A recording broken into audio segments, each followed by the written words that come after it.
Je dirais que le territoire du Houdou, Pontarlier, Morteau, mais tout le reste, même au Jura, je veux dire, on est sur la même chaîne. C'est un territoire qui reste à taille humaine. C'est un territoire où il y a des vraies valeurs humaines. C'est un territoire qui est rude, il faut le savoir, mais c'est rude dans le bon sens du terme.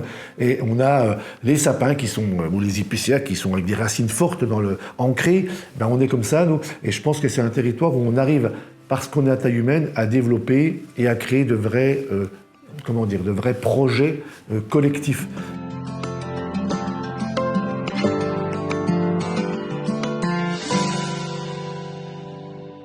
Je pense que la création de la CPTS, ça a vraiment été bénéfique. Parce qu'on travaille maintenant plus seulement chacun dans nos maisons de santé, mais on travaille sur tout le territoire de la CPTS. Par exemple, nous, les coordinateurs et coordinatrices, on se retrouve environ tous les 2 mois, tous les coordinateurs du secteur de la CPTS, pour travailler en commun sur des projets.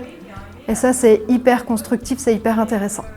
Alors ce que je trouve intéressant dans l'exercice coordonné, c'est justement cette mise en relation, parce qu'il y a de ça même pas 3 ans, on ne se connaissait pas, on était chacun dans nos cabinets à travailler autour de nos patients, tandis que là, cette envie qu'on a eue tous de pouvoir se réunir, apprendre à se connaître déjà, mettre un visage sur un nom, et puis ensuite de pouvoir réfléchir autour de justement ces cas complexes qu'on peut avoir dans nos cabinets et de savoir comment intervient l'autre, quelle est la place de chacun autour de ces patients, notamment des cas complexes qui nous demandent une intervention pluridisciplinaire.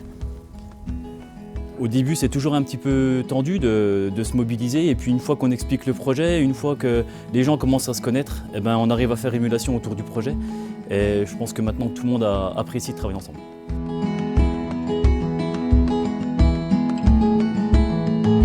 Déjà, on est sur un territoire où il y a énormément de maisons de santé. Donc ça, c'est une dynamique qui est assez intéressante parce que les gens ont déjà l'habitude de travailler en groupe et de travailler en pluripro. Et donc ces maisons de santé sont assez... dans chaque maison de santé, il y a des éléments assez moteurs qui sont intéressés depuis longtemps par se regrouper à un échelon supérieur pour créer une organisation plus collective sur un territoire. Donc la CPTS, cette organisation-là a fini par se créer sous forme de CPTS parce qu'il y avait cette opportunité-là. Mais je pense qu'elle aurait émané même si les CPTS n'auraient pas été créés ou proposés plus haut. C'est les réunions de couloir, j'allais dire, ce qui fait qu'on échange en permanence, qu'on fait aussi des consultations à 2, voire à 3, qu'on n'hésite pas à échanger, moi régulièrement à aller dans le bureau d'à côté, redonner un avis à mes plus jeunes collègues. Donc voilà, il y a pour le patient, il y a une énorme sécurité à travailler, à être au sein d'un cabinet de groupe. On parlait tout à l'heure de la dynamique. Alors qui existe, ce n'est pas la CPTS qui a créé une dynamique. La CPTS, elle fait que rendre visible ce qui est fait depuis longtemps sur le territoire, mais cette dynamique, elle existe vraiment au travers de cette pluriprofessionnalité qui est bien représentée. J'ai envie de dire, ça part beaucoup des professionnels de santé, et au travers des projets qu'on monte, ça améliore fondamentalement la qualité de vie des professionnels. Je veux dire, si on prend cet exemple de maison médicale de garde, où le médecin qui est dans sa maison de santé, qui fait une semaine de garde par mois, quand on est jeune, c'est pas vivable. Il vient ici, il fait un week-end tous les 34 semaines et il fait une garde par mois de 2 semaines. Ça change la vie. Les avantages de travailler dans la maison médicale de garde, déjà de 1, comme je disais, c'est d'avoir un petit peu moins de garde que quand on est tout seul dans son cabinet parce qu'on est 30 sur le tour de garde. La maison médicale de garde répond vraiment à une offre complémentaire que nous n'avions pas jusqu'à présent au niveau du Houdou, qui permet justement de ne pas emboliser notre service des urgences et nos professionnels de santé au service des urgences pour pouvoir avoir déjà une première consultation avec des médecins généralistes de garde qui sont situés juste face à l'hôpital et qui permet éventuellement de faire la passerelle avec le service des urgences si les patients ont bien entendu un besoin de diagnostics médicaux plus poussés, on dira, sur une prise en charge ensuite médicale d'urgence. On a la chance d'avoir des médecins correspondants qui sont maintenant de plus en plus équipés grâce à la CPTS, puisqu'on les a équipés avec des laryngoscopes. On est en train de réfléchir aussi à les équiper avec d'autres matériels pour la prise en charge des urgences. L'idée, c'était de répondre aux urgences vitales, aux urgences absolues sur lesquelles des SMUR sont engagés Et donc nous, en tant que médecin correspondant SAMU, on agit en amont en attendant l'arrivée du SMUR. Donc nous, on intervient et si des gestes sont nécessaires, on fait tous les gestes qui peuvent potentiellement être réalisés avec le matériel dont on a été doté par le SAMU.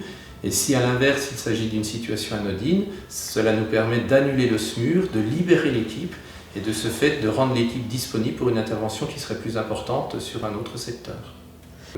Vous avez une médecine qui est totalement différente en milieu rural de ce que vous pouvez faire en milieu urbain. On n'a pas du tout les mêmes activités, on n'a pas du tout les mêmes suivis, je pense, et surtout, on a cette spécificité d'urgence que la plupart des médecins n'ont plus aujourd'hui. Amené pendant nos consultations à faire un petit peu plus de traumatologie que j'en faisais quand j'étais par exemple en stage en ville où les patients pour de la traumatologie ils vont directement aux urgences pour une suture ou quelque chose comme ça principalement. Donc oui, ça rajoute un petit peu de consultation d'urgence, de semi-urgence comme ça, mais bon, ça diversifie un petit peu. Bon, parfois ça met un petit peu dans le rush, mais ça varie. Ouais. Et puis, oui, le fait de s'occuper d'un EHPAD et d'un petit hôpital à côté, ça rajoute, ça permet notamment des personnes âgées de les hospitaliser sur place, de les gérer à l'hôpital, plutôt que de les adresser au service d'urgence parce qu'ils ne peuvent pas rester à la maison. Ça permet il y a vraiment une grande coordination avec les professionnels de santé entre du maintien à domicile avec les infirmiers à domicile, ça va plus, on les hospitalise au SSR pendant quelques temps, ils rentrent à la maison, ils reviennent, puis ça va plus, ils restent à l'EHPAD, mais on continue à s'en occuper, donc on les suit vraiment sur l'ensemble. Et puis il y a une bonne coordination aussi avec l'hôpital de Pontarlier. Et donc ma collègue Rachel Pianet, qui est à la fois financée par la CPTS et l'hôpital, monte des projets, notamment sur les projets phares, c'est l'hospitalisation d'un patient, sa sortie, son retour à domicile. Et ça, c'est des projets où on voit il y a une quarantaine de professionnels, à la fois de la ville et de l'hôpital, qui viennent sur les groupes de travail. Et ça montre qu'il y a un réel besoin et une attente des professionnels, et des usagers d'ailleurs. C'est faire du lien entre ce qui se passe à l'hôpital et le monde, on va dire, libéral et des autres structures. Voilà. C'est organiser les parcours de soins, organiser des réunions pluriprofessionnelles, organiser des rencontres de pairs, en fait, voilà. Et surtout d'améliorer les problématiques et de réfléchir à certaines problématiques que l'on peut rencontrer sur le terrain. Derrière le mot santé, on a le social, on a le médico-social, on a l'hôpital, on a les usagers, on a les libéraux, et il faut pouvoir composer avec tous ces professionnels. Et je trouve que ce serait dommage de n'en prendre qu'une partie, parce qu'on enlèverait toute cette richesse. Moi qui travaille sur le terrain en tant qu'infirmière pratique avancée, de connaître tout ce réseau d'acteurs, aujourd'hui, c'est une vraie richesse.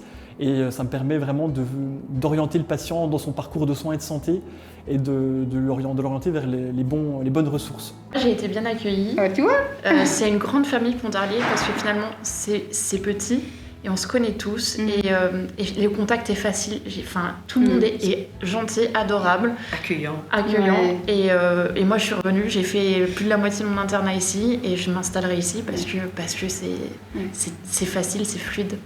Essayer, c'est l'adopter. Clairement. La région est magnifique, donc juste pour ça, il faut venir. C'est un bon choix. Deuxièmement, s'il vient frapper à la porte de la CPTS, il aura un accompagnement, c'est-à-dire qu'on va pouvoir l'aider à trouver le meilleur endroit pour s'installer. Et puis surtout, il va faire partie d'une communauté. C'est ça aussi la CPTS, c'est pouvoir mettre les professionnels en lien. Et pourquoi il s'installerait plus ici qu'ailleurs? Mais parce qu'ici, il y a vraiment des gens qui sont passionnés et passionnants.